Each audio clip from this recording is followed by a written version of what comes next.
Chapter 5. Where are you, my guardian angel? The chronicle of my life story took me back to my childhood. My reminiscences continued up to the point where I was playing in the sand with the country kids and then broke off. At that moment, my soul was overwhelmed with an inexplicable sense of alarm. Not a single event in my whole life aroused positive emotions or feelings comparable to those I experienced that morning after spending the night with Anastasia, or with those that arose in me after she brought the rhythms of surrounding nature in tune with the beating of my heart. But I considered these marvelous feelings to be something created in me by Anastasia. Involuntarily, I compared them with those of my previous life and found no analogy whatsoever. Again and again, I hunted down recollections of my life as though running a movie reel backward and forward. Everything I saw was related to my efforts to get or achieve something. Sure, I got what I wanted, one thing after another, but there was no great feeling of satisfaction. Instead, some new desire merely appeared.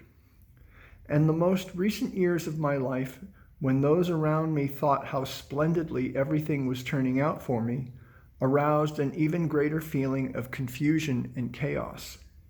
The cars I had acquired, the women, the banquets, the gifts and congratulations I had received, all seemed empty and pointless.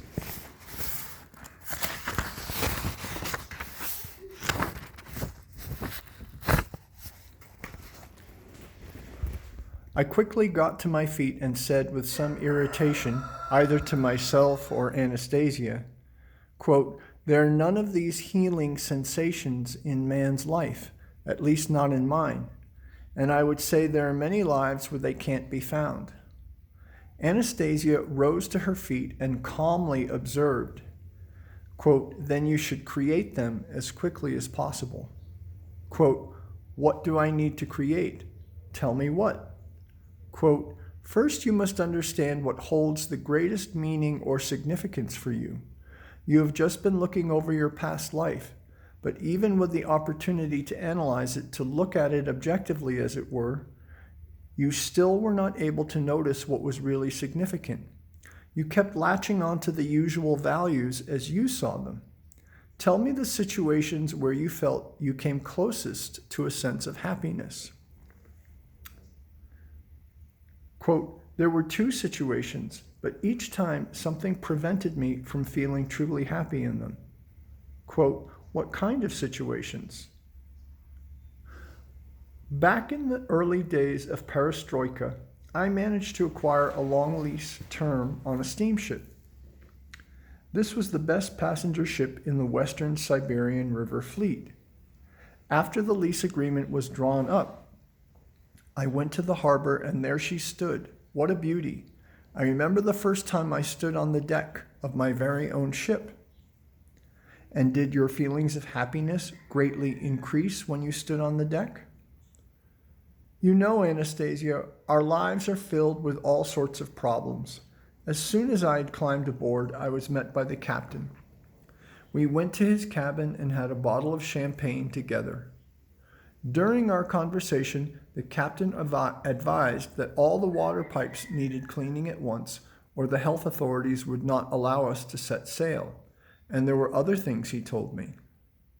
Quote, "And so, Vladimir, you immersed yourself in all the problems and cares involved in the running of the ship."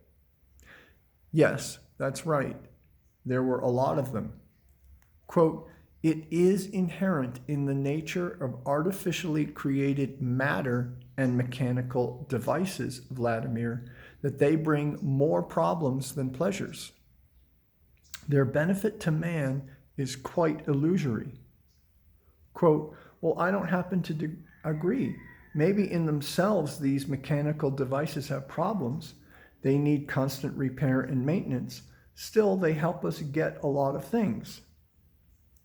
"What, for example?" "Even love."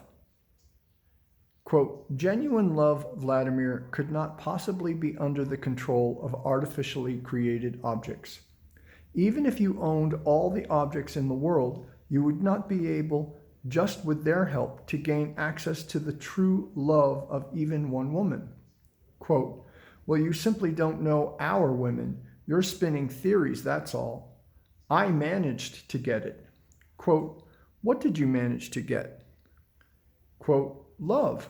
I quite simply succeeded. There was one woman I loved a great deal. I loved her for many years. But she didn't really want to go off with me anywhere alone. When I got my ship, however, I invited her aboard and she accepted. Can you imagine how great that was? Here we were sitting alone at the ship's bar. There was champagne, first-class wine, candlelight, music, and nobody else around. Here we were alone in the empty bar on my ship. She was the only one there with me.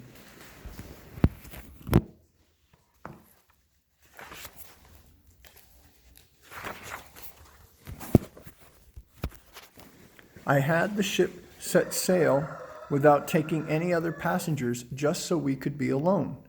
The ship proceeded down the river. There was music playing in the bar. I invited her to dance. Her figure was beautiful, especially her breasts. I hugged her tight. My heart was pounding for joy, and I kissed her on the lips.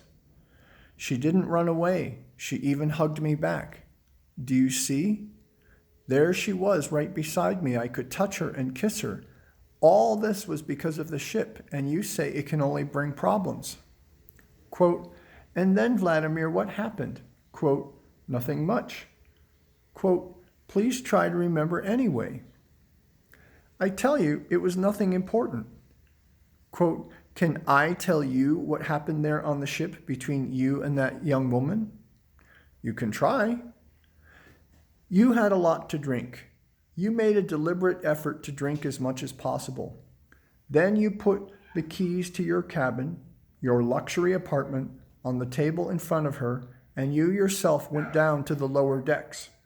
You slept almost 24 hours in the cramped crew's quarters. And do you know why? Why? Quote, the moment came when you noticed a strange expression on the face of that beloved young woman of yours. A preoccupied smile. Intuitively, even subconsciously, you realized that she, your beloved, was thinking how happy she would be if only it were her own beloved that was sitting across from her in this bar, instead of Maigret. Your precious girl was dreaming of someone else, someone she really liked.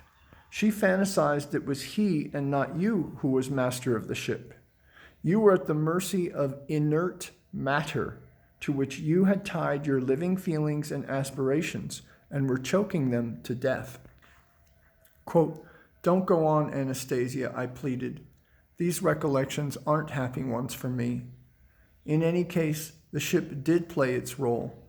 It was thanks to the ship that you and I met. Quote, the happenings of the present are the result of previous feelings and impulses of the soul. And it is only they that determine the future. And it is only their momentum, only the beating of their wings that is clearly reflected in the heavenly mirrors. And it is only their impulses and aspirations, and only their impulses and aspirations will be reflected in the happenings here on the earth. Quote, what do you mean by that? I asked in some bewilderment. Quote, our meeting may well be the culmination of many aspirations of the soul on both your part and mine, perhaps on the part of our immediate or even more distant forebears. Perhaps it came from a single impulse of the cherry tree growing in the garden of your country home. Only it wasn't the culmination of the ship.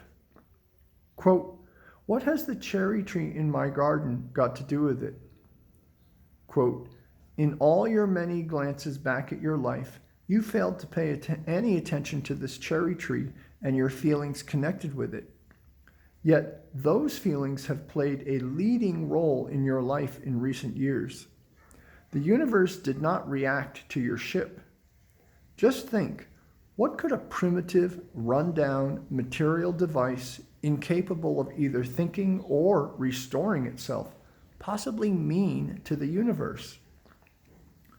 But the cherry tree, a little Siberian cherry tree, which you could not even make room for in your recollections, excited the cosmic expanses and changed the course of time and history, and not only yours and mine, because it is a living being, and like all living beings, has an inseparable connection with creation as a whole.